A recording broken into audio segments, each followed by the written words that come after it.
Hello guys, in today's video I will be showing you how to fix Fitbit freezing problem. So the answer is easy, just go to the settings and then scroll down to the apps section and then go to the search Fitbit, then go to the storage and here you will find this clear cache option, click on it.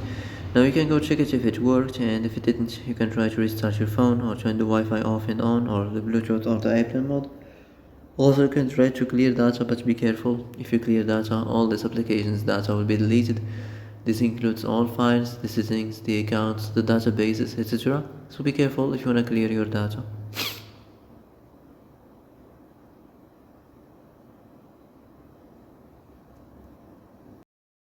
And that's it for today's video. I hope this is the answer you've been looking for. If you like this video, don't forget to like and subscribe, and see you in the next video. Thanks for watching.